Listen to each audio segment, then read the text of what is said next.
দর্শক, দক্ষিণ এশিয়ায় ক্রিকেট কেবল একটি খেলা নয়, এটি একটি ধর্মনিরপেক্ষ ধর্ম। এই কথাটি আসলে আমার নয়, এটি বিখ্যাত ভারতীয় সমাজবিজ্ঞানী আশিস নন্দীর। ধর্ম এবং জাতীয়তাবাদের বিভেদ থেকে তাই এই অঞ্চলের মানুষকে একমাত্র ক্রিকেটই এক সূত্রে গাঁথতে পেরেছে। এমনকি রাজনৈতিকভাবেও কূটনীতি হিসেবে কাজ করেছে ক্রিকেট। দর্শক, আন্তর্জাতিক ক্রীড়াঙ্গনে বৈরিতা চলছে। এ বিষয়ে আজ একটু কথা বলতে চাই দেশভাবনা এই মুহূর্তের বাংলাদেশে। আমি স্টুডিওতে দুজন অতিথিকে আজ আমন্ত্রণ জানিয়েছি। আমার সঙ্গে রয়েছেন আসিফ আকবর, পরিচালক, বাংলাদেশ ক্রিকেট বোর্ড। স্বাগত জানাচ্ছি আসিফ ভাই আপনাকে। আমার সঙ্গে রয়েছেন জ্যেষ্ঠ ক্রীড়া সাংবাদিক এম কায়সার, তিনি ক্রীড়া সম্পাদক দৈনিক আমার দেশ পত্রিকার। আপনাকেও কায়সার ভাই স্বাগত জানাচ্ছি। আপনারা বাস্তবতা জানেন। আমি আসিফ ভাই আপনার কাছে এই প্রশ্ন ছুটতে চাই যে পেসার মুস্তাফিজ, তিনি আন্তর্জাতিকভাবে স্বীকৃত। মুস্তাফিজের ইস্যুতে বাংলাদেশের ক্রিকেটকে এই মুহূর্তে ভারত কি শত্রু বানানো কিনা? আপনাকে ধন্যবাদ, দীপ্ত টিভিকে ধন্যবাদ। অনেকদিন পরে আসছি। আর আজকে যে ইস্যুটা মুস্তাফিজকে কেন্দ্র করে বড় ইস্যু দাঁড়িয়ে গেছে, সেটা হচ্ছে প্রথমত আমরা জাতি হিসেবে অসম্মানিত বোধ করেছি, কারণ মুস্তাফিজ নিজ থেকে যেচে সেখানে যায়নি। তাকে অকশনে তোলা হয়েছে, কেনা হয়েছে এবং তাকে ডিসচার্জ করা হয়েছে, যেখানে তো সাইনটা করতে পারে না সে এখনো। তো এটা কোন কারণে হলো? একটা উগ্র একটা চিন্তা ভাবনা থেকে তাকে সেখানে ডিসচার্জ করার ডিসিশন হয়েছে এবং ভারতীয় ক্রিকেট বোর্ড খুব দ্রুততার সাথে কাজটা করেছে, যেটা আর একটু বিচার বিবেচনা বিশ্লেষণের দরকার ছিল, কিন্তু তারা পরাজয় স্বীকার করেছে ওই উগ্রদের কাছে। তো সেখান থেকে মুস্তাফিজ যে পরিমাণ অসম্মানিত হয়েছে, সেটা পুরো দেশের জন্য অসম্মান আমরা মনে করি। কারণ এই মুহূর্তে আমাদের ইন্টারন্যাশনাল সবচেয়ে ব্র্যান্ডেড প্লেয়ার হচ্ছে মুস্তাফিজুর রহমান। তো মুস্তাফিজুর রহমান ইস্যুতে ভারত কি বলল যে তাকে নিরাপত্তা দিতে পারবেন না, এবং পাশাপাশি যে ক্লেমগুলো দিল বিভিন্ন ধর্ম টেনে। তো আমাদের 20 কোটি মানুষের দলের লিডার হচ্ছে লিটন দাস, সে ক্যাপ্টেন আমাদের, তার নেতৃত্বে বাংলাদেশ স্কোয়াড যাওয়ার কথা ভারতে, এবং সেই সাথে আফগানিস্তানের মুসলিম ক্রিকেটাররা কিন্তু সেখানে খেলছে। তো এখন যদি আপনি বলেন ওয়ার্ল্ড কাপে কোনো হিন্দু প্লেয়ার নেই, এই জন্য আপনি বিশ্বকাপ বয়কট করে বিশ্বকাপ বন্ধ হয়ে যাবে, ওয়ার্ল্ড কাপ ফুটবল বন্ধ হয়ে যাবে, এগুলো তো হয় না, অযৌক্তিক কথা। তো রাজনীতির কাছে পরাজয় মেনেছে ক্রিকেট এবং পরাজিত করেছে ভারতীয় ম্যানেজমেন্ট, সেটা আমরা পছন্দ করছি না। তারপরে আপনি একজন প্লেয়ারের নিরাপত্তা দিতে পারছেন না, আপনি কীভাবে 15 জন দিবেন? এই 15 জন যদি হতো তাও শেষ কথা হতো, তাদের ফ্যামিলি থাকবে, আমাদের এখান থেকে বাঞ্চ অফ জার্নালিস্ট সেখানে যাবে, দর্শক যাবে, সংগঠক যাবে, আমাদের ডিরেক্টরস যাবে, তাদের ফ্যামিলি যাবে। ও সেখানে অস্থিতিশীল একটা পরিস্থিতি বিরাজ করছে, যেখানে বাংলাদেশি বলে মানুষকে মারা হচ্ছে বিভিন্ন জায়গায়। তো সেখানে আমাদের একটা পতিত পলাতক ফ্যাসিস্ট সেখানে ঘাটি গেড়ে বসে আছে। তো আমরা বাংলাদেশি নিরাপদ না, তাদের অত্যাচার। তো আমরা কিভাবে কলকাতা গিয়ে আমরা আমাদের নিরাপত্তা নিশ্চিত করব? তো আমরা কি ক্রিকেট খেলবো নাকি নিরাপত্তার ভয়ে থাকবো? ক্রিকেট খেলা তো এরকম না, এটা মাইন্ড গেম, এটা একটা অনেক চিন্তা ভাবনার বিষয়, অনেক একটা শান্ত একটা খেলা যেখানে অনেক চিন্তা ভাবনার বিষয় থাকে। কিন্তু আপনি যদি চিন্তা নিয়ে খেলেন, আপনি কীভাবে ক্রিকেটটা খেলবেন? এই হলো মূল বেসিকটা। কিন্তু আমরা যেটা চাচ্ছি, আমাদের স্ট্যান্ড, আমাদের সম্মান এবং আমাদের সিকিউরিটি, শুধুমাত্র মুস্তাফিজ না, শুধুমাত্র আমাদের 15 দল না, পুরো বাংলাদেশ। এবং একই সঙ্গে আমি ভারতের, এই যে আপনি উগ্রপন্থার কথা বলছিলেন, ভারতের কংগ্রেসের শীর্ষ নেতৃত্ব শশী থারুর, তিনি নিজে টুইট করেছেন। তিনি বলছেন যে আমরা এই লজ্জা নিজেদের উপর নিজেরাই ডেকে এনেছি। আমি নিশ্চয়ই আরও কমেন্ট জানবো। কাসার ভাই, আপনার কাছে জানতে চাই যে এই মুহূর্তে আসলে যেই পরিস্থিতি তৈরি হলো, আসলে বাংলাদেশ কোন পর্যায়ে, আর কোনো পর্যায়ে আছে কিনা? এই আন্তর্জাতিক আসরে তো বাংলাদেশ যাচ্ছে না, সাফ জানিয়ে দিয়েছেন আমাদের মাননীয় ক্রীড়া উপদেষ্টা, কিছুক্ষণ আগেই জানিয়েছেন। তো বাংলাদেশের এন্ডে আর করণীয় কিছু রয়েছে কিনা? আমি মনে করি যে পুরো বিষয়টা নিয়ে যে বাংলাদেশ যে স্ট্যান্ডটা নিয়েছে, এই স্ট্যান্ডের জন্য সবার আগে বাংলাদেশ ক্রিকেট বোর্ডকে একটা ধন্যবাদ জানানো উচিত। কারণটা হলো যে তারা এই মুহূর্তে যে ধরনের সিদ্ধান্ত নেওয়া উচিত, বিশেষ করে বাংলাদেশের মর্যাদার প্রশ্ন যেখানে রয়েছে, সেটাই অক্ষুণ্ণ রাখার জন্য যে সিদ্ধান্ত নেওয়া উচিত, সেটি ক্রিকেট বোর্ড কিন্তু নিয়েছে। আপনি বাংলাদেশ ক্রিকেট বোর্ড কিন্তু বলেনি যে তারা বিশ্বকাপে খেলবে না। বাংলাদেশ কিন্তু বিশ্বকাপে বাংলাদেশ যাতে খেলতে পারে, সেটা বিকল্প ব্যবস্থাটা কী হতে পারে সেটাও কিন্তু দেখিয়ে দিয়েছে, এবং সেই বিকল্পটা রয়েছে।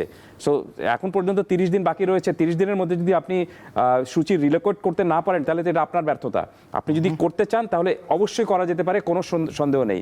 কিন্তু প্রবলেমটা হলো যে বাংলাদেশ এই ক্ষেত্রে এখন পর্যন্ত যতগুলো সিদ্ধান্ত নিয়েছে এবং যতগুলো স্ট্যান্ড নিয়েছে, সেটাকে পারফেক্ট স্ট্যান্ড আপনাকে বলতেই হবে, এবং খুবই লজিক্যাল স্ট্যান্ড নিয়েছে, এখানে কোনো সন্দেহ নেই। এই কারণে আপনি যে একটু আগে বললেন যে খোদ ভারতের শশী থারু, যিনি আপনি ভারতের রাজনীতিবিদ, তিনি কিন্তু এখন পর্যন্ত ভারতের এই সিদ্ধান্তে অবাক হয়েছেন। দ্যাট মিনস সমস্যাটা যে ভারত তৈরি করেছে, সেটা তাদের দেশের খোদ রাজনীতিবিদরাই বলছেন এটা। আর এটাকে বলা চলে এক অর্থে কিন্তু যে ভারত এটা আসলে পায়ে পাড়া দিয়ে ঝগড়া করার একটা টেন্ডেন্সি হয় না, ঠিক সেটাই তারা করতে চেয়েছিল। দেখুন, বাংলাদেশ বিশ্বকাপে খেলতে যাবে সেটা ভারত কিন্তু অনেক আগে থেকে জানে, এবং সেটা ফেব্রুয়ারিতে যাবে সেটাও জানা রয়েছে। বাট আইপিএলটা হবে আপনার এপ্রিলে বা মার্চের শেষের দিকে। অর্থাৎ বিশ্বকাপের পরে হবে। তো মুস্তাফিজ এই বিশ্বকাপে খেলতে পারেন, কিন্তু মুস্তাফিজ আইপিএলে খেলতে পারবেন না, এটা কোন ধরনের বিষয় আমি ঠিক বুঝতে পারছি না। তো এটাকে বলে হিপোক্রেসি। এটা স্রেফ ভারত এই উগ্রবাদীদেরকে কাছে নতজানু হয়ে যে সিদ্ধান্তটা নিয়েছে সেটাকে বলে এক অর্থে কিন্তু হিপোক্রেসি। এই হিপোক্রেসিটা করার কারণেই কিন্তু আজকে এত জটিলতাটা তৈরি হয়েছে। আমার মনে হয় যে ভারতের, আপনি শুধু শশী থারুর না, ভারতের যে কোনো প্রগতিশীল এবং একটু সুস্থির চিন্তা তারা করে থাকেন, যাদেরকে আপনি বলতে পারেন যে একটু মানে বিদ্যা বুদ্ধি নিয়ে সামনে এগোতে পারেন, এমন চিন্তা ভাবনা করার যে মানুষগুলো রয়েছে, তাদের সবাইকে যদি আপনি জিজ্ঞেস করেন, দেখবেন যে ভারতের এই সিদ্ধান্তটা যে পুরোপুরি একটা ভুল সিদ্ধান্ত, সেটা তারা মানতে বাধ্য হবেন। তবে হ্যাঁ, আপনি দেখবেন যে আর যারা উগ্রবাদী তারা কিন্তু সবসময় করেই থাকবেন। সবচেয়ে হাস্যকর বিষয়টা হলো যে এক মুস্তাফিজকে তারা এই ক্রিকেট খেলতে দিচ্ছেন না, কিন্তু আর অন্য কাউকে কি, কারো ব্যাপারে কি কোনো ধরনের কোনো বিধিনিষেধ তারা আরোপ করেছেন?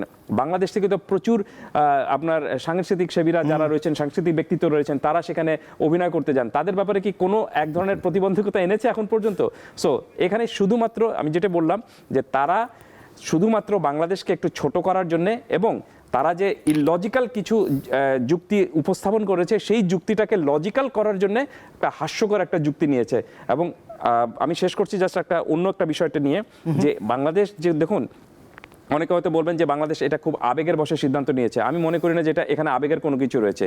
বাংলাদেশ যে সিদ্ধান্তটা নিয়েছে সেটা একেবারে যুক্তিযুক্ত ভাবেই সিদ্ধান্ত নিয়েছে। বাস্তবতা যে পর্যায়ে এখন পুরো বাংলাদেশ দলকে বা ক্রিকেট বোর্ডকে এনে দাঁড় করিয়েছে, সেখান থেকে তারা সেই সিদ্ধান্তটুকু নিয়েছে। আর সবচেয়ে বড় বিষয়টা হলো যে বাংলাদেশ কিন্তু একবারও বলেনি যে আমরা বিশ্বকাপ বয়কট করব। এই প্রশ্নটা কিন্তু অনেকে হয়তো বলছেন যে বাংলাদেশ তাহলে খেলতে যাবে না। বাংলাদেশ খেলতে যাবে না কোথায়? বাংলাদেশ খেলতে যাবে না যেখানে নিরাপত্তা নেই। যেটা আসিফ একটু আগে বললেন যে আপনাকে যে কোনো জিনিস ঠিক করতে হলে আপনি বাসা থেকে বেরোলে তো আপনাকে চিন্তা করতে হবে যে আমার নিরাপত্তা রয়েছে কিনা, তো সেটা আপনাকে সিকিউর করে তারপর আপনি তো খেলার প্রসঙ্গটা আসে। কিন্তু যেহেতু তারাই বলছে এখন যে মুস্তাফিজকে নিরাপত্তা আমরা দিতে পারবো না, তাহলে পুরো দলকে আপনি নিরাপত্তা কিভাবে দিবেন? হাস্যকর লজিক একটা। এবং এই পরিপ্রেক্ষিতেও বাংলাদেশ কিন্তু বলছে যে না, আমরা তাহলে যেহেতু সহযোগী দেশ হিসেবে রয়েছে শ্রীলঙ্কা, আমরা শ্রীলঙ্কায় গিয়ে ক্রিকেট খেলে আসবো। এবং সেটা করাটা আমি মনে করি যে আইসিসির জন্য খুব কঠিন কোনো কাজ হবে না, যদিও তারা বলছে যে অনেক কঠিন হতে পারে, অনেক আপনার পরিবর্তন করলে আপনার এই হোটেল রিলোকেট করতে হবে, টিকিট বুকিং হয়ে গেছে, আপনার সম্প্রচার কিভাবে হবে সেগুলো ঠিক করতে হবে। সেটা সমস্যাটা তো ভারত তৈরি করেছে, and they have to solve it. এখানে আমাদের কোনো কিছু করার নেই। আমরা যেভাবে এই সমস্যাটা সমাধান করা যেতে পারে সেটার প্রপার ওয়েটা দেখিয়ে দিয়েছি। এখন যদি ভারত এবং আইসিসি এটা না করতে পারে, ব্যর্থতা তাদের। নিশ্চয়ই আপনার কাছে ফিরবো। বাংলাদেশের অবস্থান সম্পর্কে আজ প্রেস ব্রিফিংয়ে মাননীয় ক্রীড়া উপদেষ্টা জানিয়েছেন যে এই বক্তব্যটি, সেটি একটু দর্শকদের জানিয়ে আপনার কাছে আমি আবার একটি প্রশ্ন নিয়ে ফিরতে চাই। কায়সার ভাই, আমরা সবাই একমত হয়েছি যে বাংলাদেশ কষ্ট করে কোয়ালিফাইং রাউন্ডে কোয়ালিফাই করে বাংলাদেশ বিশ্বকাপে টি-20 বিশ্বকাপে খেলার যোগ্যতা অর্জন করেছে। আমরা ক্রীড়া পাগল নেশন, আমরা ক্রিকেট ভক্ত নেশন, আমরা অবশ্যই খেলতে চাই। কিন্তু এটা আমাদের জাতির অবমাননার বিনিময়ে আমাদের ক্রিকেটার এবং আমাদের দর্শক, আমাদের সাংবাদিক, তাদের নিরাপত্তার বিনিময়ে, দেশের মর্যাদার বিনিময়ে আমরা বিশ্বকাপ ক্রিকেট খেলতে চাই না। আজকে আমরা আইসিসি থেকে যে চিঠিটা পেয়েছি, সেই চিঠিতে পড়ে আমাদের কাছে মনে হয়েছে ভারতে যে প্রচণ্ড একটা নিরাপত্তা ইস্যু তৈরি হয়েছে বাংলাদেশি ক্রিকেটারদের জন্য, সেটা তারা রিয়ালাইজ করতে সক্ষম হয় নাই। এবং আমার কাছে মনে হয়েছে এটা নিরাপত্তা ইস্যু শুধু না, এটা জাতীয় অবমাননা ইস্যু। এই যে একটা প্রোপাগান্ডা চলছে যে আইসিসি আমাদেরকে জানিয়েছে শ্রীলঙ্কা খেলা সম্ভব না, এই ধরনের কোনো কথাই হয়নি আমাদের কারোর সাথে। আমি জানি না, এটা একটা প্রোপাগান্ডা আমি বলবো, ফলস নিউজ। কেননা এখনো আইসিসির সাথে আমাদের যোগাযোগ হয়েছে একটা, আমরা তাদেরকে জানিয়েছি, তারা আমাদের থেকে জানতে চাইছে কী কী ইস্যু, তো আমরা এখন কী কী ইস্যু সেগুলো লিখে পাঠাবো। নিশ্চয়ই। কায়সার ভাই, আপনি কয়েক দশক ধরে বাংলাদেশের ক্রিকেটের কাভার করেন, সাংবাদিকতা করছেন। আমি আপনার কাছে অন্য একটি প্রসঙ্গ আনতে চাই এবং তারপর আমি আসিফ ভাইয়ের কাছে ফিরব। ভারতীয় ক্রিকেট বোর্ডের এই সিদ্ধান্ত ভূ রাজনীতি, কূটনীতি নাকি উগ্র সাম্প্রদায়িকতার একটা ইঙ্গিত? তিনটারই সংমিশ্রণ। কারণটা হলো যে যখনই আপনি উগ্রবাদিতাকে প্রশ্রয় দিবেন তার মানেটা হলো যে আপনি কিন্তু নতজানু হয়ে গিয়েছেন, এবং এটাকে রাজনীতি বলা যায় না, এটাকে বলতে হবে আপনাকে কূট রাজনীতি।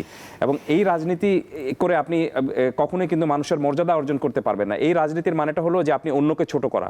তো আপনি যখনই অন্যকে ছোট করতে চাইবেন তখন সেখানে কিন্তু দেখবেন যে কখনো না কখনো সেই তীরটা নিজের দিকে চলে আসে।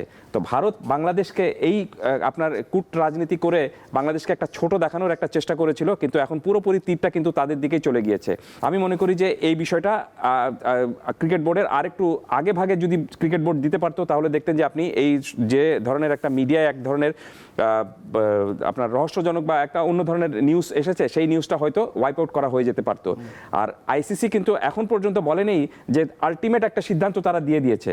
আইসিসি কিন্তু কখনোই তার চিঠিটা, আমি চিঠিটা পড়েছি এবং আইসিসির এই চিঠিটার মধ্যে কোনো জায়গায় লেখা নেই যে আমরা তোমাদের কোনো কথা আর শুনবো না বা আমরা তোমাদেরকে আলটিমেট একটা সিদ্ধান্ত এটা দিয়ে দিয়েছি যে তোমাদেরকে এখানে এসে খেলতেই হবে, এরকম কোনো কিছু কিন্তু নয়। আইসিসি যেটা জানতে চেয়েছে সেটি হলো যে যেটা একটু আগে আমাদের ক্রীড়া উপদেষ্টাও বলছিলেন যে আমাদের আপনার নিরাপত্তা ইস্যুগুলো কোন কোন জায়গায় আমরা মনে করছি যে আইসিসি এই ভারতে গিয়ে আমাদের খেলাটা এখন অনিরাপদ বা নিরাপদ নয়, এই পয়েন্টগুলো যদি আমরা একটু সঠিকভাবে তুলে ধরতে পারি তাহলে আইসিসি তাদের পুরো জিনিসটা পর্যালোচনা করে তারপর তারা একটা চূড়ান্ত সিদ্ধান্ত দেবে। কিন্তু তার আগেই আপনি যদি এখনই বলে ফেলেন যে আইসিসি বাংলাদেশকে সব দাবি উড়িয়ে দিয়েছে এবং আমাদেরকে আলটিমেট একটা সিদ্ধান্ত দিয়ে ফেলেছে যে না আমাদেরকে ভারতের মাটিতে গিয়ে খেলতে হবে, এটা কোনোদিনই হতে পারে না। কারণ আইসিসি কাছে যখনই আপনি কোনো একটা দাবি তো আমি বলবো না, আমি বলবো যে এটা একটা এক অর্থে একটা অনুরোধ যে আমি এখানে নিরাপদ বোধ করছি না, কেন নিরাপদ বোধ করছি না সেটা আইসিসিকে বোঝাতে হবে। এবং সেই পয়েন্টগুলো যদি আমি মনে করি যে বাংলাদেশ ক্রিকেট বোর্ড যদি ভালোভাবে তুলে ধরতে পারে তাহলে বিকল্প হিসাবে আইসিসি অবশ্যই বাংলাদেশকে শ্রীলঙ্কায় খেলার জন্য যে বাংলাদেশ যে দাবি করেছে সেই দাবিটা পূরণ করবে। নিশ্চয়। আসিফ আকবর, আপনার কাছে আসবো। আমি ক্রিকেটীয় কূটনীতির বাইরে গিয়ে আপনি বলছিলেন যে মুস্তাফিজকে তো তারা কাড়াকাড়ি করে 9 কোটি রুপির বেশি দিয়ে কিনেছেন, দলে ভিড়িয়েছেন, যেই দলটির মালিক একজন মুসলিম। তাহলে সেই প্রশ্ন তো ভারতেই উঠেছে। আমি দেখলাম এক ছোট্ট শিশু সামাজিক যোগাযোগ মাধ্যমে প্রশ্ন করেছেন, শাহরুখ খান তো কেকেআরের মালিক, তিনি মুসলিম, নরেন্দ্র মোদী সাবেক আমাদের যিনি পলাতক প্রধানমন্ত্রী তাকে আশ্রয় দিয়েছেন, সেটি নিয়েও প্রশ্ন তুলেছেন, তাদের দেশের জনগণই করছেন। আমি সে প্রশ্নে যাচ্ছি না। আমি দেখছি যে এক ধরনের বিগ ব্রাদার সুলভ যে সিনড্রোম থাকে মানুষের, সেটি রয়েছে কিনা ভারতীয় গণমাধ্যমেও আমাদেরকে নিয়ে নানা রকম গত 1.5 দশকের অপশাসনের পর আমরা যে গত 16 মাস রয়েছি তাদের মিডিয়ায় যে ভাষায় দাদাগিরি করা হয় সেটি, এগুলোর কি সীমারেখা থাকা উচিত নয় কি? এখন তো সেটি ক্রিকেটেও এসে যুক্ত হয়েছে। না, এই শীতল অবস্থাটা দীর্ঘদিন ধরেই চলছে। এটা একদম যদি বলি যে বাংলাদেশ যখন 2016-এ আমাদের সাথে হেরে গেল কোয়ার্টার ফাইনালে, তখন থেকে এটা বিষ বাষ্প উদ্গীরণ শুরু হয়েছে এবং সেটা রেস চলছেই। চলতে চলতে আমার কেন যেন মনে হয় মুস্তাফিজের ইস্যুটাকে ভারত ওইভাবে নেয়নি যে বাংলাদেশ রিয়েক্ট করতে পারে। এটা তাদের একটা আন্ডার এস্টিমেট ছিল যে মুস্তাফিজকে সরাই দিলাম আর নো প্রবলেম বাংলাদেশ আসবে, তাদের হিসাবে এটা ছিল না। যদি তারা একটু প্রাজ্ঞতা দেখাতো এখানে, তাহলে ভারতীয় বোর্ডের মতো এত বড় একটা বোর্ড যারা আইসিসিও কন্ট্রোল করে, বিসিসিও কন্ট্রোল করে, তো তাদের বিচার বিশ্লেষণ শক্তিটা আসলে এটা রাজনীতির দিকে চলে গেছে, একগুঁয়েমির দিকে চলে গেছে, যেটাতে ক্রিকেটীয় ভাষা ছিল না, ক্রিকেটীয় কূটনীতি ছিল না, বা ক্রিকেটের যে ভদ্রতামূলক যে অ্যাটিচিউডগুলো ছিল, ক্রিকেটের যেই শর্তগুলি থাকে, ক্রিকেট খেলাটা অন্যরকম খেলা, এটা অ্যাজ ইউজুয়াল খেলা না। তো সেই যে পরিভাষাগুলিকে উপেক্ষা এবং অবজ্ঞা করা হয়েছে শুধুমাত্র একটা রাজ্যের, আমরা ধরে নিতে পারি যে নির্বাচনকে কেন্দ্র করে তারা একটা গেমিক খেলার চেষ্টা করে, একটা গেম খেলার চেষ্টা করেছে, যেটা তাদের জন্য বুমেরাং হয়ে গেছে। কারণ তারা বাংলাদেশ থেকে এই রিয়াকশন পাবে তারা মাথায় তাদের ছিল না, তাহলে তারা হয়তো মুস্তাফিজ ইস্যুতে আগে আমাদের সাথে আলোচনা করতো। আর আইপিএল তো একটা ফ্র্যাঞ্চাইজ টুর্নামেন্ট, সেখানে আপনার একটা এজেন্টের মাধ্যমে অকশনটা হয়, যেটা বলেছি আমি। তো তারপরে মুস্তাফিজের জন্য রিটার্ন, তার কোন সাইনিং, তারপর তার টাকা সে পাবে কিনা। আবার শাহরুখ খানের কথা যদি বললেনই আপনি, সেটা 55% মালিক হচ্ছে শাহরুখ খান আর 45% মালিক হচ্ছে জুহি চাওলা এবং জয় মেহতা। তো আপনি কোথায় কোথায় কি গন্ধ খুঁজে বেড়াচ্ছেন? আপনি নিজের মতো করে তো ইঁদুরের পচা গন্ধ একরকম, আরেকটা ইঁদুরের গন্ধ আরেক রকম পচা, ওটা তো হবে না। গন্ধ সব পচা একই রকম হবে। তো তারা ব্যাপারটা গুলিয়ে ফেলেছে আমার মনে হয়। এখানে তারা সেখানে বিশেষ বিচক্ষণতা পরিচয় দিতে পারেনি আমার যা মনে হচ্ছে। নিশ্চয়ই স্যার। ইমাম কায়সার, আপনার কাছে একটু ফিরতে চাই। এই মুহূর্তে তো এক ধরনের শীতল পরিস্থিতি রয়েছে বাংলাদেশ ভারত, সামনে আমাদের নির্বাচনের 1 মাসের কিছু সময় বেশি রয়েছে। ক্রিকেটেই আবার ফিরতে চাই। বাংলাদেশ আসলে যদি এই আন্তর্জাতিক ইভেন্টে অংশ না নেয়, তাহলে বাংলাদেশের ক্রিকেটের কোন দিকে ক্ষতি কোনো দেখছেন কিনা? আমি আগেও দেখছি যে অনেক দেশ নিরাপত্তার কারণে, বিভিন্ন কারণে বড় আসরগুলোতে খেলতে যায়নি। ইংল্যান্ডের মতো দল বা অস্ট্রেলিয়ার মতো দলের ঘটনাও আছে। দেখুন, আপনি যদি বাস্তবতা বিবেচনা করেন তাহলে ক্ষতি কি হচ্ছে সেটা জানার আগে আপনি দেখবেন যে আপনার মর্যাদাটা থাকছে কিনা। আপনি আর্থিক ক্ষতির সামনে যদি হতে পারে, আমি মনে করি যে আর্থিক ক্ষতি কোনো বিষয় না, সেই মর্যাদাটা, সেই ক্ষতিটা কিন্তু আপনি পুষে নিতে পারবেন। কিন্তু যখনই আপনি you are going to lost your dignity, আপনি যখন আত্মমর্যাদা খুঁয়ে ফেলবেন, সেটা কিন্তু ফিরিয়ে আনা যায় না। সো আমি মনে করি যে এখানে বাংলাদেশ যদি এই বিশ্বকাপে না খেলে, যদি এই বিশ্বকাপে আপনি ওয়াকওভারও দিয়ে ফেলে, তাতে ক্ষতিকর কোনো কিছু নেই। বা সেটা আর্থিক ক্ষতি, আমি মনে করি না যে সেটা আর্থিক ক্ষতি নিয়ে বেশি দুশ্চিন্তা করা উচিত। চিন্তাটা করা উচিত যে আমাদের আপনার মর্যাদাটুকু থাকছে কিনা, এবং সেটাই সবচেয়ে বড় প্রশ্ন। আর ফিরে আপনার প্রশ্নের উত্তরে যদি আবিধানিকভাবে আমাকে বলতে বলেন, তাহলে হ্যাঁ, আর্থিক ক্ষতি কিছুটা তো অবশ্যই হবে। কারণটা হলো যে কোনো বিশ্বকাপে খেললে সেই বিশ্বকাপ থেকে পার্টিসিপেট দলগুলো অনেক ভালো টাকা পেয়ে থাকে। তো বাংলাদেশ এটা জানে, এমন না যে তারা জানে না এটা, যে আমরা এটাতে না গেলে আমরা আর্থিকভাবে ক্ষতিগ্রস্ত হবে। এক নাম্বার 2 হলো যে র্যাঙ্কিংয়ে আমরা কিছুটা পিছিয়ে যাব। কারণটা হলো যে আপনি যখনই এই বড় দলগুলোর সাথে টুর্নামেন্টে খেলবেন না, তখন এইগুলা পয়েন্টগুলো ফরফিট হবে এবং আপনাকে তখন এই দলগুলোর সঙ্গে আপনাকে পরাজিত হিসাবে দেখানো হবে। দ্যাট মিনস আপনি এতগুলো ম্যাচ খেলেছিলেন কিন্তু আপনি ম্যাচের থেকে কোনো পয়েন্ট পেলেন না, অটোমেটিকলি আপনার কিন্তু ওই র্যাঙ্কিংটা একটা কমে যাবে। তো এটাও আমি মনে করি না যে তেমন বড় কোনো ইস্যু হতে পারে। সবার আগে আপনাকে দুইটা জিনিস দেখতে হবে, একটা হলো যে নিরাপত্তা, এবং আরেকটা সবচেয়ে বড় বিষয়টা হলো আমি মনে করি যে মর্যাদা। এবং এই দুটো জিনিস যদি আপনার সাথে না আসে, তাহলে সেখানে আমি যদি মনে করি যে আমার সব টাকা করিয়ে চলে গেলে, আমি মনে করি যে এই সিদ্ধান্তটা বাংলাদেশের নেওয়া উচিত যে টাকা পয়সা কোনো ব্যাপার না, বা আর্থিক ঝুঁকি কোনো বিষয় না। বিষয়টা হলো যে আমার শেষ বিন্দু পর্যন্ত, আমার মানে দম থাকা পর্যন্ত আমাকে মর্যাদা নিয়ে বাঁচতে হবে। এবং বাংলাদেশ ক্রিকেট বোর্ড এবং বাংলাদেশ এই পরিপ্রেক্ষিতে যে সিদ্ধান্তটা নিয়েছে, এই সিদ্ধান্তকে আমি বলবো যে শির দাঁড়া করে, মানে সোজা হয়ে দাঁড়ানোর শেখাটা। এবং এই শেখাটা আমি মনে করি যে বাংলাদেশ একবার যখন শির দাঁড়া করে দাঁড়িয়েছে, আর নতজানু হওয়ার কোনো উপায় নেই। এবং এইভাবেই নিজেদেরকে রাখতে হবে, এবং এইভাবে নিজের মর্যাদাটা নিজেদেরকেই সমুন্নত করে রাখতে হবে, এবং এইভাবেই থাকতে হবে। নিশ্চয়ই। এবং স্যার, আপনি লক্ষ্য করবেন একটি বিষয়, আমি দক্ষিণ এশিয়ার ক্রিকেটের দিকে যদি তাকাই, পাকিস্তানের মতো দল রয়েছে, বাংলাদেশের সঙ্গে এখন তাদের বৈরী সম্পর্ক চলছে। এই যে ক্রিকেটীয় যে দৃষ্টিভঙ্গি বা বিজনেস, এই বিজনেস থেকেও তো ভারতের ক্ষতি হবার কারণ রয়েছে। এটিও তো একটি বলা যায় যে এটি একটি পয়েন্ট হতে পারে।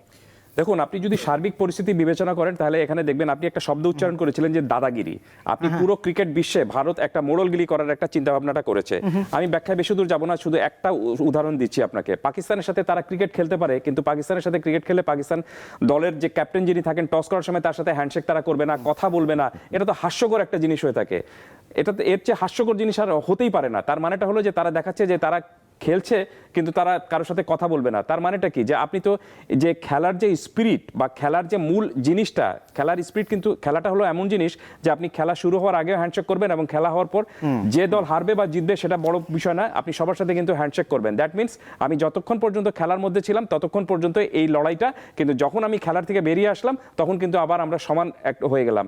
আরেকটা জিনিস আপনি দেখবেন যে মুষ্টিযুদ্ধ, বক্সিংয়ের মতো লড়াইতে, যেটাকে আপনার মানে আপনার শারীরিক সক্ষমতা দেখানোর একটা বিষয় থাকে, শারীরিকভাবে একজনকে আঘাত করার বিষয় থাকে, সেই খেলায়ও কিন্তু আপনি শুরু হওয়ার আগে হ্যান্ডশেক করা হয়, এবং শেষ হওয়ার পর একজন যদি আপনার নকআউট হয়ে মাঠে পড়ে থাকে, তারপরে তাকে তুলে দিয়ে তার সাথে কিন্তু হ্যান্ডশেক করানো হয়। কারণটা হলো যে this is the spirit of the game. তো এই স্পিরিটটা আমি মনে করি যে ভারত ক্রিকেটে নষ্ট করেছে, এবং আস্তে আস্তে তারা শুধুমাত্র পাকিস্তানের সাথে না, আস্তে আস্তে তারা এখন বাংলাদেশের সঙ্গেও কিন্তু এগোচ্ছে। তো সমস্যাটা তারা তৈরি করেছে, এবং এই স্পিরিটটা নষ্ট করার জন্য দায়টা পুরোপুরি তাদেরকে চুকাতে হবে। নিশ্চয়ই। আসিফ আকবর, আপনি তো বিসিবিতে রয়েছেন পরিচালক হিসেবে। আমি ভারতীয় ক্রিকেট বোর্ডের সুনির্দিষ্ট কারণগুলো যদি একটু আপনি ব্যাখ্যা করতেন, এবং এখন তো এই যে পরিস্থিতি তৈরি হলো, আইসিসির এন্ডেই তো বোধহয় বল, বাংলাদেশের তো যা করা হয়ে গেছে। জি, কি বলবেন? আমরা পরিষ্কারভাবে, কায়সার ভাই খুব সুন্দরভাবে ব্যাপারটা ক্লিয়ার করেছে যে বাংলাদেশ ক্রিকেট বোর্ডের যে সিদ্ধান্তটা সেটা অলরেডি গৃহীত, এবং আমরা সেখানে অনড় আছি। আজকে ক্রীড়া উপদেষ্টা মহোদয়ের মাধ্যমে সেটা আবারও প্রতীয়মান হয়েছে যে বিসিবি এবং রাষ্ট্র একসাথে এখন কাজ করছে, যেটা বিকালের মিটিং পর্যন্ত এক ছিল না। কথা ছিল যে কে আগে বলেছে, তাদের নির্দেশে করেছেন কিনা। বেসিক্যালি বোর্ডের সিদ্ধান্ত বোর্ড নেবে, কিন্তু রাষ্ট্রকে অ্যাভয়েড করে কখনো সেই সিদ্ধান্ত বিসিবি নিতে পারবে না। কারণ আমাকে জিওর জন্য রাষ্ট্রের কাছে যেতে হবে আমার যে ট্রাভেল অনুমতির জন্য, তাই না? তো এখন আমরা তারপর আপনি ঘুরতে ঘুরতে যেখানে আসছিলেন, ওই যে বিজনেসটা কথা আপনি বললেন আমাদের, সেই বিজনেসটা তো আইপিএল থেকে শুরু করার কথা। কারণ বাংলাদেশ তাদের একটা বিশাল মার্কেট আছে, বিশাল স্পেকটেটার্স দেখে এখানে, প্রায় তাদের অলরেডি তারা হিসাব করেছে গতকাল পর্যন্ত 50 কোটি রুপি ক্ষতি হবে।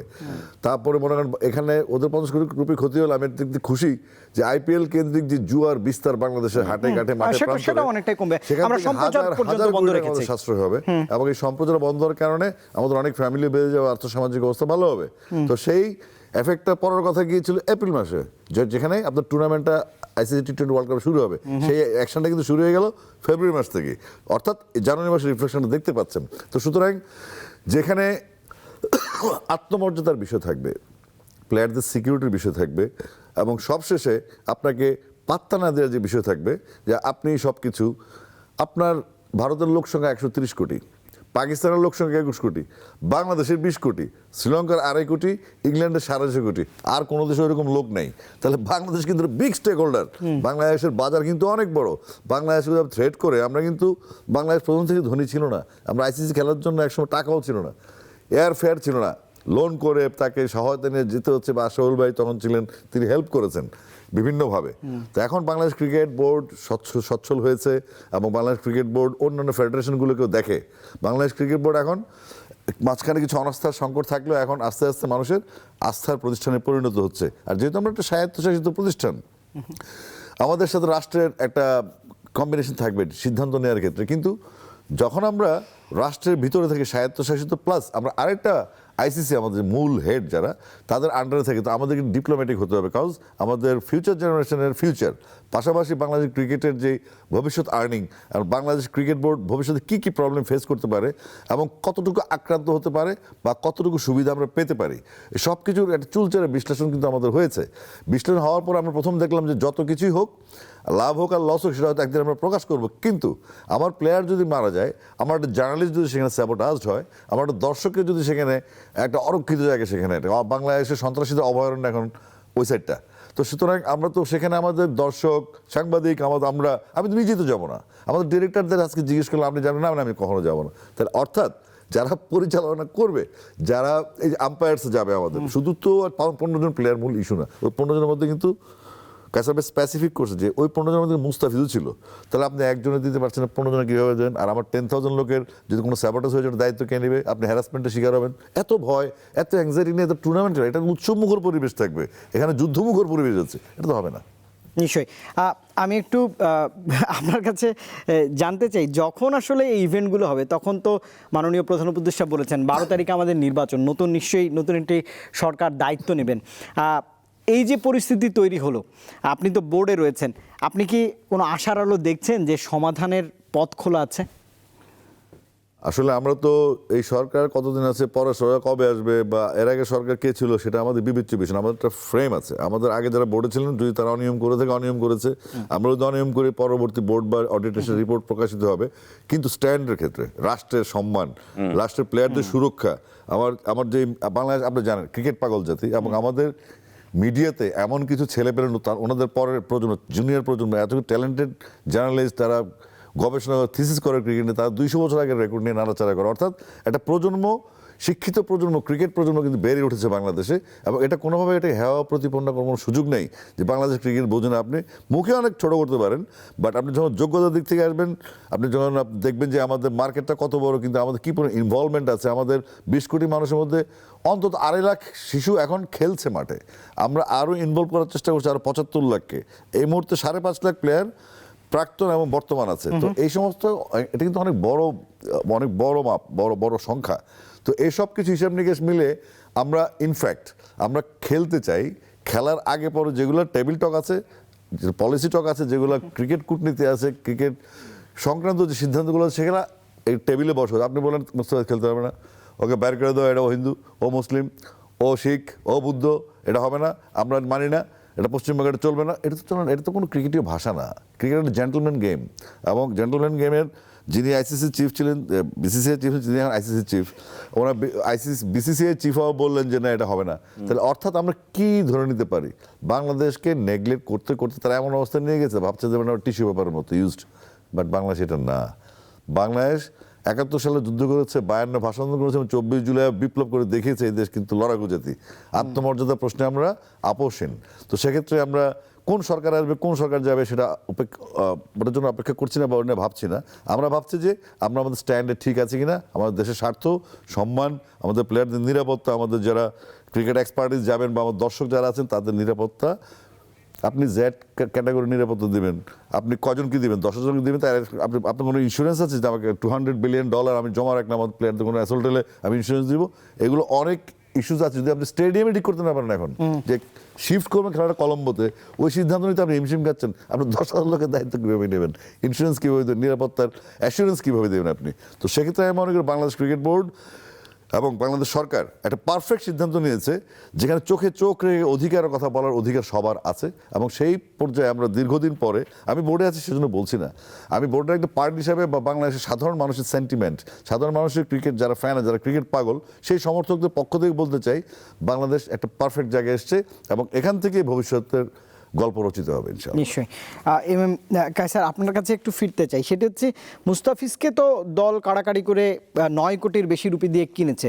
মুস্তাফিজের জন্য ন্যায্যতা ফিরে পাওয়ার কোনো পথ এখনো খোলা আছে কিনা, বা তিনি যদি কোনো আইনি পথে যেতে চান সেই পদক্ষেপ তিনি নিতে পারেন কিনা, বা বোর্ডেরও কিছু করণীয় আছে কিনা? Not necessary. Right. আমি মনে করি না যে মুস্তাফিজের সেটা করার উচিত রয়েছে। কারণটা হলো যে আপনি যদি এখানে কিছু বিষয় রয়েছে। বিষয়টা হলো যে আপনি যদি মুস্তাফিজ ইনজুরিতে পড়তেন অথবা তাকে যদি তারা না নিতে চাইতো, এই মানে অন্য কোনো দেখে যে তার সাবস্টিটিউট অন্য কাউকে নেবে, তখন ধরেন আপনি মুস্তাফিজ এটা একটা ক্লেম করতে পারতেন। কিন্তু যে উপায় বা যে কারণে মুস্তাফিজকে এখান থেকে সরানো হয়েছে, তাতে মুস্তাফিজ এখন যদি ধরেন আপনি এটা আইনি লড়াইয়ে যান, তাহলে আইনি লড়াইটা লড়তে হবে কিন্তু ভারতীয় আইনের মধ্যে। এটা কিন্তু অথবা আপনার কিন্তু ইন্টারন্যাশনাল আরবিট্রার যে আছে রাইট, সেখানে তাকে মামলাটুকু করতে হবে। তবে আমি মনে করি না যে সেটা করাটা উচিত হবে। কারণটা হলো যে যেহেতু আমি খেলার সুযোগটাই পাচ্ছি না, আমি টাকা নেবো কেন তাদের কাছ থেকে? আমার কাছে আত্মমর্যাদার প্রশ্নটা সবচেয়ে বড় বিষয়। ইভেন আমি তো মনে করি যে শাহরুখ খান যদি মুস্তাফিজকে পুরো 9 কোটি টাকা বা বাংলাদেশি 12 কোটি টাকা দিয়ে দিতে চায়, মুস্তাফিজের সেটা ফেরায় দেওয়া উচিত। এবং আমি যতদূর জানি মুস্তাফিজ কিন্তু তাই করবেন। কিন্তু কাছে ভাই একটা ইনপুট আছে এখানে, সেটা হচ্ছে যদি তারা এখন মুস্তাফিজ চায়, আমরা কিন্তু এনওসি বাতিল করে দিছি, অর্থাৎ মুস্তাফিজ তারা চায় 5,000 কোটি টাকা দিলে কিন্তু হবে না এখন। সুতরাং এটা আলোচনা শেষ, তাই না কাছে ভাই? এটা এখানে শেষ দিয়ে অবশ্যই আমি তাই মনে করি। এবং এটা ধরেন আপনি নেগোশিয়েবল কোনো পর্যায়ে নাই এখন পর্যন্ত। এটা একটাই জিনিস হতে পারে যে তারা যদি বলে যে ইয়েস, আমরা মুস্তাফিজকে যে সরিয়ে দিয়েছিলাম that was A wrong decision এবং আমরা আমাদের ভুলটা বুঝতে পেরেছি, মুস্তাফিজকে আবার আমরা দলে নিচ্ছি, এর বিকল্প অন্য কোনো কিছু হবে না। এটা দিয়ে আপনি টাকা দিয়েও হবে না এবং অন্য কোনো ইস্যু দিয়ে হবে না এই বিষয়টা। এবং আমি মনে করি যে এই বিষয়ে বাংলাদেশ দলেরও কিন্তু আপনার বাংলাদেশ ক্রিকেট বোর্ডের কিন্তু এটা স্ট্যান্ডটা নেওয়া উচিত এবং সেইভাবে বাংলাদেশ ক্রিকেট বোর্ড রয়েছে। এটার সাথে আর্থিক কোনো বিষয় আমি মনে করি না জানানোটা কখনোই কোনোভাবেই উচিতটুকু হবে। টিল 2027 আইপিএল এর আগে আমরা আইপিএল এর জন্য কাউকে আমরা কোনো এনওসি দিব না, এটা সিদ্ধান্ত হয়ে গেছে। তার মানে এটাও তো একটি বড় সিদ্ধান্ত। হ্যাঁ, ডেফিনেটলি। না অবশ্যই, এবং এটা বোর্ড এই সিদ্ধান্ত নিয়েছে। এবং কালকে কিন্তু তানজিম সাকিব বলছিলেন যে সামনের বছর আমরা আমাদের এজেন্টকে বলবো কিনা যে আইপিএল এ আমাদেরকে নামটা ইন্ট্রোডিউস করার জন্য, এটা তারা পর্যন্ত এখন থেকে এই সিদ্ধান্তটুকু নিচ্ছেন। সো আইপিএল এ আপনি না খেললে আপনি যে ভালো ক্রিকেটার হতে পারবেন না, নট নেসেসারি। পৃথিবীর অনেক ভালো ক্রিকেটার কিন্তু আইপিএল এ খেলেন না। তাতে কি হয়েছে? হয়তো আর্থিকভাবে তারা একটু কম উপার্জন করেছেন, কিন্তু মর্যাদা নিয়ে তো থাকতে হবে। সবচেয়ে বড় বিষয়টা হলো সেটাই। আর সবচেয়ে বড় বিষয়টা হলো যে আইপিএল একটা আপনার ফ্র্যাঞ্চাইজি ক্রিকেট লিগ। এই ক্রিকেট লিগে আপনি না খেললে আপনার মর্যাদা হারায় যাবে, বা অথবা আপনি টাকা কম পাবেন, অথবা আপনি ভালো ক্রিকেটার হতে পারবেন না। এই যে একটা হুইমসের মতো তৈরি হয়ে গেছে, আমি মনে করি না যে এটা কখনোই এটা হওয়া উচিত। বরঞ্চ তারা মুস্তাফিজকে এখান থেকে সরিয়ে দেওয়ার পরে বাংলাদেশ যেভাবে রিয়াকশনটা দেখিয়েছে এবং যে বোল্ডনেসটা দেখিয়েছে, এই বোল্ডনেসটা কিন্তু আমি মনে করি যে ভারতীয় ক্রিকেট দলের বা ভারতীয় ক্রিকেট বোর্ডের জন্য বড় একটা জবাব ছিল। এর আগে আপনি কিন্তু অনেক বিষয় আমরা দেখেছি যে ভারতীয় ক্রিকেট বোর্ডের অনেক আবদার, অনেক ধরনের সিরিজও আসতে যেত না। রাইট, সিরিজও আসতে চাইতো। ভারতের প্রথম সিরিজ তো অনেক পরে হয়েছে বাংলাদেশের সফরে, যেটা হয়েছিল আগে প্রথমে। রাইট, আপনি বাংলাদেশ কিন্তু প্রথম টেস্ট খেলেছে ভারতের সাথে 2000 সালে, এবং ভারত বাংলাদেশকে ডেকেছে কবে জানেন? 2017 সালে। দ্যাট মিনস আপনি 17 বছর লেগেছে, এর মাঝখানে কিন্তু আমরা পৃথিবীর প্রায় সব দেশের সাথে রেসিপ্রোকালি কিন্তু আপনি ওই দ্বিপাক্ষিক সিরিজ খেলে ফেলেছি, অথচ ভারত আমাদেরকে ডেকেছিল 17 বছর পরে। কারণটা হলো যে তারা বলেছে যে না না ডাকলেও চলে আর কি। তো এই ধরনের যে যখন আপনি এক ধরনের মানে দাদাগিরির মতো একটা টেন্ডেন্সি করবেন বা বড় ভাই সুলভ এক ধরনের আচরণটা করবেন, তখন সেটা কিন্তু কখনোই মেনে নেওয়া যায় না। বরঞ্চ আমি মনে করি যে বাংলাদেশ ক্রিকেট বোর্ড এখন তাদেরকে যে জবাবটুকু দিয়েছে এটাই হওয়া উচিত। এই জবাবের ফলশ্রুতিতে আসিফ আকবর এবং আপনার দুজনেরই মতামত জানতে চাই। আপনি বলছেন বড় ভাই সুলভ আচরণ করছে, কিন্তু ধীরে ধীরে কি ভারত একঘরে হয়ে পড়ছে কিনা? অবশ্যই আমি মনে করি, আমি জবাবটা দিচ্ছি, আমি মনে করি যে ভারত শুধুমাত্র এই ধরনের আচরণ করে আপনি কোনো একটা দেশের সঙ্গে না, আমি মনে করি যে পুরো আপনার বিশ্বের সঙ্গে তাদের সম্পর্কটা, বিশ্ব ক্রিকেটের সঙ্গে সম্পর্কটা নষ্ট করে ফেলছে। কালকে আগে পাকিস্তানের সাথে করেছিল, আজকে বাংলাদেশের সাথে করেছে। এবং ভারতের এই আচরণের কারণে আপনি দেখবেন যে এসিসি অস্ট্রেলিয়ার সঙ্গে ট্রফি দেওয়ার সময় হাত মিলে নেই এর সাথে, ক্যাপ্টেনের সঙ্গে আপনি এই ধরনের অনেক ধরনের আচরণ তারা করেছে। এবং আরেকটা জিনিস যেটা আমি বললাম যে আপনি দেখবেন যে তারা তাদের এই আচরণের কারণে এসিসি, যেটা এশিয়ান ক্রিকেট কাউন্সিল, এখানে তারা এক ধরনের আপনার ফ্র্যাকশন তৈরি করেছে এবং এক ধরনের আপনার দেখবেন যে এখানে ভাগাভাগি তৈরি হয়ে যাচ্ছে। এর ফলে দেখা যাবে যে এখন বাংলাদেশ পাকিস্তান একসঙ্গে হয়ে যাচ্ছে এবং আপনার মাঝামাঝি অবস্থানে থাকবে শ্রীলঙ্কা এবং ভারতের সাথে কিন্তু আপনি দেখবেন যে আবার আফগানিস্তান এক হয়ে যাচ্ছে অথবা নেপাল একসঙ্গে হয়ে যাচ্ছে। তো এই যে ফ্র্যাকশনটা আপনি তৈরি করলেন, এই যে দ্বিচারি মানে দ্বন্দ্বটা তৈরি করলেন, এই যে ভাগাভাগিটা তৈরি করলেন, এর দায়টা কে নিবে? অথচ স্পোর্টস হলো কিন্তু আপনার সবাইকে একসঙ্গে নিয়ে ইউনাইটেড করার বিষয়। কিন্তু আসিফ আকবর, এইভাবে আন্তর্জাতিক অঙ্গনে তারা যে বিচ্ছিন্ন হয়ে যাচ্ছে, কায়সার ভাই বলছিলেন আন্তর্জাতিক আইনও তো তারা লঙ্ঘন করে মাঝে মধ্যেই। কায়সার ভাই যে কথাটা বলা সেটা শেষটা আমি করি আগে, কারণ আপনি যে তিনটা দেশের নাম আসছে, নেপাল, শ্রীলঙ্কা এবং আফগানিস্তান, এই তিনটা দেশের সব মিলে বাংলাদেশে ক্রিকেট গ্রোথ অনেক হাই, স্পেশালি বাণিজ্যিক দিক থেকে। আর একঘরে হওয়ার বিষয়টা যেটা, আমরা তো আসলে মুস্তাফিজ ইস্যুতে কথা বলা শুরু করার পরে সিকিউরিটি আসার পরে আমরা না করলাম এবং সেটাতে অটল থাকলাম, আইসিসি চিঠি দিলাম যে আমরা এই সমস্যায় আছি। তো এগুলো অতীতে হয়েছে। এর আগে শ্রীলঙ্কায় খেলতে জানে অস্ট্রেলিয়া, জিম্বাবুয়ে খেলতে জানে ইংল্যান্ড, এমন অনেক রেকর্ড আছে। কিন্তু যখন আপনার ভেন্যু হবে কাছাকাছি, আপনি কলকাতা থেকে মুম্বাই যদি যান 3 ঘন্টা সময় লাগবে, আপনি যদি কলকাতাতে শ্রীলঙ্কাতে সময় লাগবে 1.5 ঘন্টা, বা আপনি যদি চেন্নাই থেকে আরো ইজি। তো আপনি যদি চান যে খেলাটা খেলার মতো চলুক রাজনীতির বাইরে গিয়ে, এবং বাংলাদেশের সাথে ভারতের যে সম্পর্ক অতীতে ছিল সেটা ছিল একতরফা তিস্তার পানি বন্টন চুক্তির মতো, পানি দিচ্ছি কিন্তু আমরা শুকিয়ে মরছি এখানে। তো এখন ওই সব ক্ষেত্রে তিস্তা রাজনীতি চলবে না, আমরা বর্ডারেও অসম বাণিজ্য সব দিক থেকে আমরা নিগৃহীত এবং অপমানিত। তো এর দিন শেষ হইতে হবে। ক্রিকেট হচ্ছে একটা বড় ভাষা, অ্যাম্বাসেডর, গান, ক্রিকেট, অভিনয়, এর হচ্ছে একটা বড় প্ল্যাটফর্ম বিশ্বব্যাপী এই কথাগুলি পৌঁছে দেওয়ার জন্য যে আমরা কিভাবে নিগৃহীত। একটা সাধারণ মানুষ যে বর্ডারে কিলিংয়ে পড়ে গেল, সে কিন্তু তাকে নিয়ে আলোচনা হবে না। হয়তো ফেলানির বিষয় নিয়ে অনেক আলোচনা হচ্ছে, কিন্তু বর্ডারের অনেক ত্রুটি বিচ্যুতি ঘটে। বর্ডারে এত মানুষ ফিলিস্তিনিও হত্যা হয় না, তাই না? আমরা জানি। নিশ্চয়ই আজকে ফেলানি দিবস, আজকেই ফেলানি দিবস, আজকের তারিখে আমি এই বিষয়ে একটা জিনিস যোগ করতে চাই। সেটা আপনি বলছিলেন যে এখন বল তো আইসিসির কোর্টে, বাংলাদেশ বিচারটুকু পাবে কিনা, এখানে এই আশঙ্কাটুকু রয়ে যাচ্ছে। কারণটা হলো যে আইসিসিতে এখন পরিচালনা করছেন কে? আইসিসি পরিচালনা করছেন কিন্তু আপনার পুরোপুরি ভারতীয়রা। এবং আইসিসির প্রেসিডেন্ট হিসেবে কে রয়েছেন? জয় শাহ। তিনি কিছুদিন আগেও কিন্তু ভারতীয় ক্রিকেট বোর্ডের প্রেসিডেন্ট ছিলেন। এবং তার যদি আপনি পরিচয় আরেকটু জানতে চান, তার বাবা হলেন কি আপনার ভারতের স্বরাষ্ট্রমন্ত্রী। এবং ওর খাস লোক হচ্ছে বিসিসি এর প্রেসিডেন্ট সাইকিয়া সাহেব, যিনি ওটার নিযুক্ত। হ্যাঁ, রাইট। তার মানেটা কি যে, এবং আপনি তার বাবা হলেন গিয়ে আপনার স্বরাষ্ট্রমন্ত্রী ভারতের। এবং এই সিদ্ধান্তটা মুস্তাফিজকে না করার সিদ্ধান্তটা কে নিয়েছে? ভারতীয় সরকার নিয়েছে। দ্যাট মিন্স পররাষ্ট্র মন্ত্রণালয় এবং স্বরাষ্ট্র মন্ত্রণালয়। কারণটা হলো যে নিরাপত্তার ইস্যুটা তাদের সঙ্গে জড়িত। কিন্তু বোর্ডে যদি রাজনীতি থাকে, ক্রিকেটের সঙ্গে রাজনীতি মিলে যায়, তাহলে তো তাদের অনেক বিপদে পড়ার কথা। অন্য দেশ হলে তাই পড়তো। যখন আপনার জয়শঙ্কর আসে আমাদের ম্যাডামের ইয়েতে ফেরোনালে, এবং আবার যখন হাই কমিশনে অমিত শাহ যায় সাইন করতে শোক বইতে, তখন এটা কি সিগন্যাল দেয় যে আমরা ভালো একটা অবস্থানে দিয়ে যাচ্ছি। আমাদের এই নির্বাচন পরবর্তী সম্ভাব্য যে সরকার গঠন, তাদের সাথেও প্রায় 20-25 মিনিট মিটিং হয়েছে। তো এটার ফলাফল যদি এইটা হয়, তাহলে আমরা যে সিদ্ধান্ত নিয়েছি সেটাও পারফেক্ট আছে। নিশ্চয়ই। একদমই শেষ দিকে আমরা রয়েছি। আমি একটু বাংলাদেশের ক্রিকেট নিয়ে, আপনি নতুন বোর্ডে এসেছেন, কায়সার ভাইও বলতে পারবেন বাংলাদেশের ক্রিকেট আসলে কতটা এগিয়ে যাচ্ছে, আপনি একটু বলবেন, তারপর তো যুক্তি খণ্ডন করবেনই কায়সার ভাই। বাংলাদেশের ক্রিকেট আমরা যে অবস্থায় পেয়েছি, এটা শুধু ঢাকা কেন্দ্রিক, সিলেট কেন্দ্রিক ছিল এবং স্টেডিয়াম কেন্দ্রিক ছিল, ফ্লাড লাইটের আলো ঝলমলে ছিল। আর ভিতরে ভিতরে বাংলাদেশের ক্রিকেট হচ্ছে গাজা ফিলিস্তিনের মতো, ক্ষত, রক্তাক্ত, বিক্ষত, যুদ্ধবিধ্বস্ত। অর্থাৎ আমি যদি আমার যে জেলা সফরগুলি করেছেন, 15টা জেলা, কুড়িগ্রাম, গাইবান্ধা, পঞ্চগড়, ঠাকুরগাঁ, লালমনিরহাট, দিনাজপুর, নীলফামারী এবং এখান থেকে পার্বত্য 3টা জেলা, কুমিল্লা, নোয়াখালী করার পর আমি দেখলাম আমাদের গোডাউন একটা রশিনে রোপ, যে Right. মাঠে দিবেন একটা স্কোর বোর্ডের একটা বল, একটা মেয়েদের যে বল না কিন্তু এটা আপনি আলাদা shape হয়। আমাদের বোর্ড তো অনেক রিচ। এটা তো এখন রিচ আছে, কিন্তু আমি বলছি যে আপনার একটা বোর্ড যাবে, আরেকটা বোর্ড আসবে, আপনার জিনিসপত্র বুঝে দিয়ে যাবে না, তো আমি তো একটা গোডাউনে কিছু পাবো, স্টকে কিছু থাকবে, তো না থাকলে তো বলে তো যাবে। তো আমরা আবার নতুনভাবে কাজগুলো করছি এবং এটার সাথে আমি আপনাদের হেল্প চাইবো, কেন কায়সার ভাই এখানে বড় মানুষ, সবসময় আইপিএল, বিপিএল, ন্যাশনাল টিম নিয়ে কথা হয়। এখন আমাদের সময় আসছে, যদি আপনি পাইপলাইনের প্লেয়ার চান, তৃণমূলের ক্রিকেট চান, বাংলাদেশের ভবিষ্যৎ জানতে চান, আপনাদের মিডিয়াগুলো এই আন্ডার-16, আন্ডার-18, আন্ডার-14 আপনারা ফোকাস করেন। আপনারা রঞ্জি ট্রফিতে বা আন্ডার জুনিয়র রঞ্জি ট্রফি যারা খেলে তাদের কিন্তু ফোকাস করা হয়।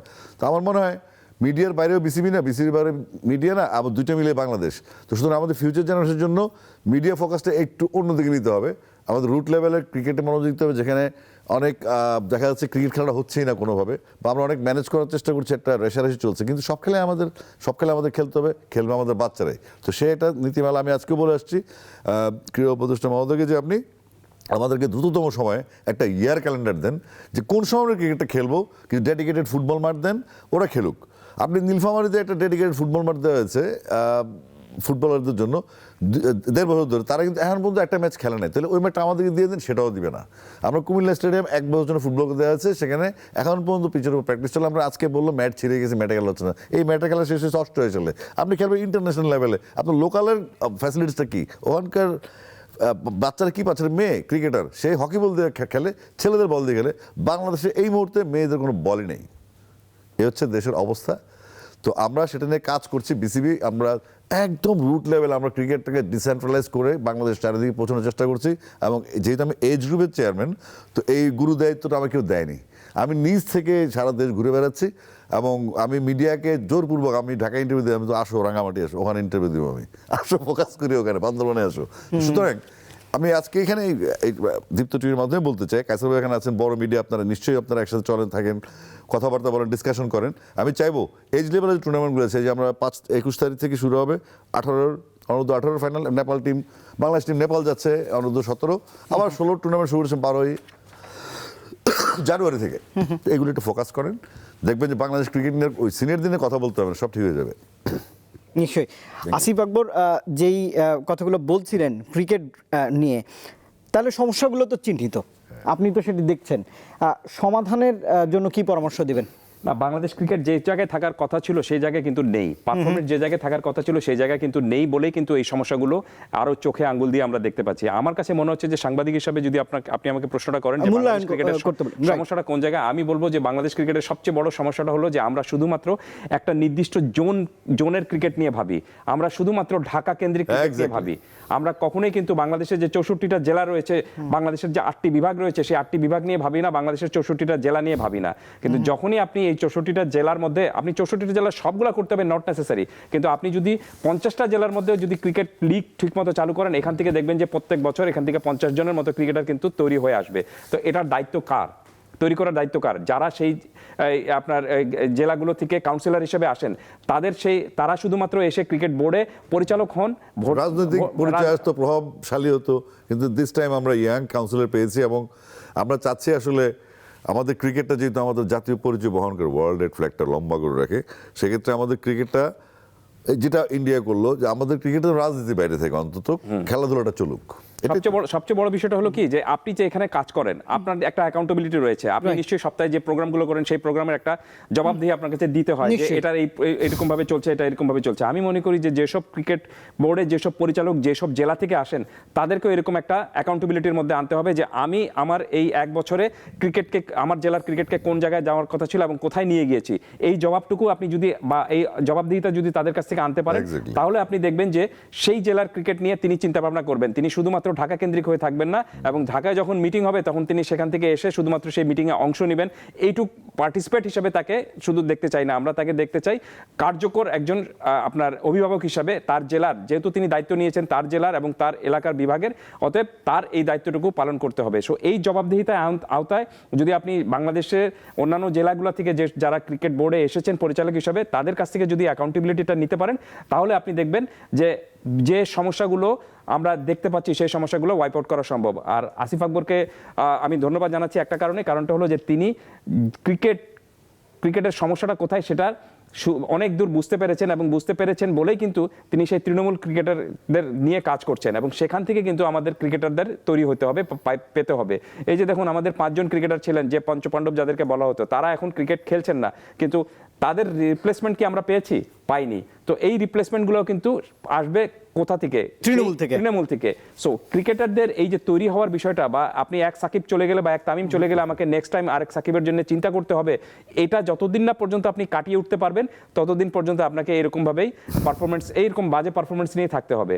আর ইন্টারন্যাশনাল ক্রিকেটে আপনি যদি ভালো পারফরমেন্স না করেন, আপনি যদি যতই ধন সম্পদ শক্তিশালী ক্রিকেট বোর্ড থাকুক না কেন, কোনো কাজে আসবে না। কাজে আসবে একটাই জিনিস, সেটা হলো যে পারফরমেন্স। এবং সেই পারফরমেন্স একটা দুটো ম্যাচে না, বা একটা দুটো সিরিজে না, একটা দুটো টুর্নামেন্টে না, ধারাবাহিকভাবে। নিশ্চয়ই। এম কায়সার, অসংখ্য ধন্যবাদ। আসিফ ভাইকে একটু ভয়ে ভয়ে ধন্যবাদ দিতে যাচ্ছি। আপনি তৃণমূলের ক্রিকেটের খোঁজ খবর রাখেন, 90-এর দশকে জাতীয় পর্যায়ে ক্রিকেট খেলেছেন, আপনি এতটাই জনপ্রিয়, আপনার অন্য একটি পরিচয় আছে।